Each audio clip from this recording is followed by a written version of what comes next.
2, 1. Passion, purpose, and calling. 3 words that dictate the direction in which our lives go in.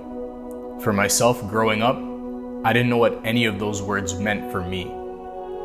My testimony starts like a lot of Christians. I grew up in a Christian home.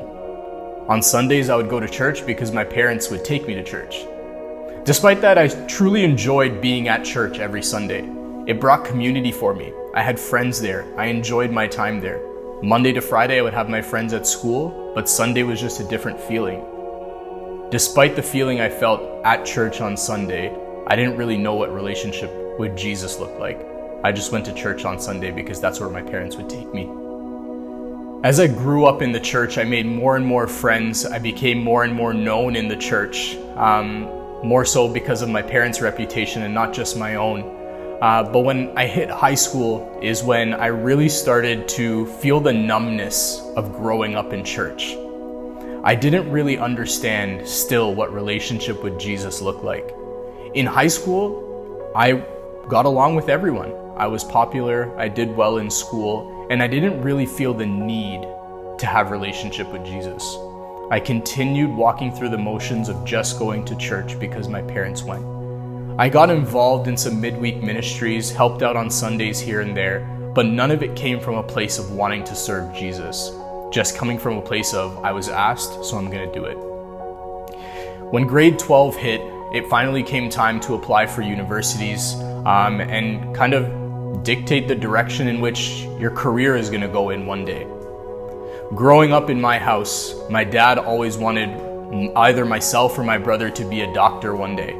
When it didn't work out for my older brother, all that pressure fell on me. So when I was taking grade 12 biology and finally didn't do well enough in that course to get into that program in university, the reality set in for myself and for my parents. What am I gonna do with the rest of my life? I was always good at science and math in school. So logically speaking, the program that made the most amount of sense for me to apply to was engineering. I did that just because it made sense to, not because I had passion for it. I got accepted to U of T engineering, and that's where I started my undergraduate degree in the fall of 2013. And man, did it take me for a ride. I was so used to getting everything I wanted in school. High school came easy for me. The good grades came easy for me. But university made me work for it. My first ever midterm that I wrote in university hit me so hard. The exam was out of 30 marks total. Guess what I got? 1.5 out of 30. That exam set me up with very little chance to pass that course. And it wasn't just that course. I repeated this for every course I took in my first semester. Reality really started to set in when I was on the brink of being kicked out of school. When I noticed that engineering just wasn't for me, I had to take matters into my own hands, so to speak, and I started to apply to other programs at different universities, programs within U of T itself. And it came to the point where I felt so hopeless. Never knowing what relationship with Jesus looked like growing up put me in a really weird spot here when I actually needed someone, when I needed Jesus. I couldn't go to my parents about my failures because it would have just disappointed them. So in my first year, I found myself crying myself to sleep night after night, talking to Jesus, not knowing at all where my life was gonna go. As this time passed, I was getting rejection after rejection from program after program, from school after school, and the reality of not being enrolled in any school really started to set in, and it made me think, when am I gonna tell my parents? When am I gonna let them know that I've disappointed them? I reached my breaking point one day when I didn't know what I could do. I cried out to God while listening to one of the most famous songs of our era, Oceans. And the line where it says, "Spirit, lead me where my trust is without borders." And that's the prayer I prayed. God, I don't know where you're gonna take me in the fall of 2014, but wherever it is, I know that that's where you want me and that's where you call me. And I tried to teach myself to have that trust and have that faith, that even if I wasn't in school, even if I wasn't doing what my parents were hoping for me to do, even if I wasn't doing what I was hoping for myself to do, that God was going to lead me to where He needed me to be. After applying to a bunch of different programs at a bunch of different schools and being rejected from nearly all of them, it came down to two: U of T Mississauga and U of T Scarborough. I quickly received a rejection letter from U of T Mississauga, and there it was, just down to one school left, U of T Scarborough, right down the road from where I went to high school, a school that I didn't even think of applying to when I was in grade 12. By the miraculous work of the Lord, I somehow got accepted into U of T Scarborough to start in the fall of 2014. And I say miraculously because you don't know what my grades were. It was near impossible for me to get in anywhere. When I started at U of T Scarborough, I wondered, why here? God, I prayed that you would take me where you want me to go, and I'm going to trust that, but why was it here?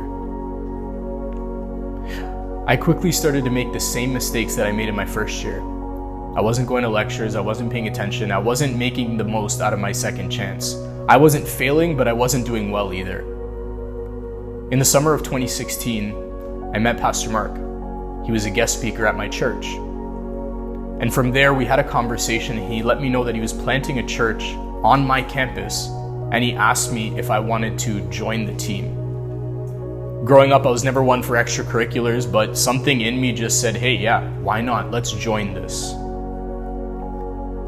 And to make a long story short, God called me to failure in my first year, called me to my breaking point, called me to the school that I didn't even think about applying to, because He needed me there to share the gospel.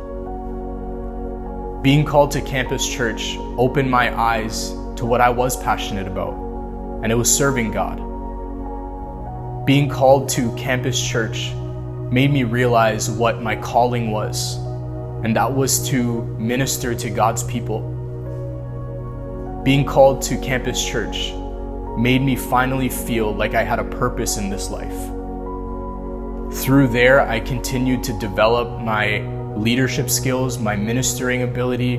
I was able to get a job at a church that I now serve at. Through being at campus church, I ended up on a mission trip where I met the woman that I'm going to marry one day. All because I found it in myself to trust God at my lowest point. When I was without direction, when I was blind, when I was in the dark, when I was crying myself to sleep night after night, God had a plan for me. It didn't unveil itself in my timing. It didn't meet every need that I needed it to in the year that I needed it to. But now I can look back in retrospect and I can say, I'm so happy and I'm so grateful that God took me through the journey that I went through, because it taught me how to endure trials. It taught me what relationship with Jesus looked like. And it taught me that above all, in this world, I have to trust God. I know now without a shadow of a doubt that everything that I've been through in my life is as a result of Jesus working out His master plan for me. All of this to say, that's my story, but I can't wait to see what God has to do with the rest of my life. I'm so happy today I can stand and say, passion, purpose, and calling, for me, it's been found in who Jesus is.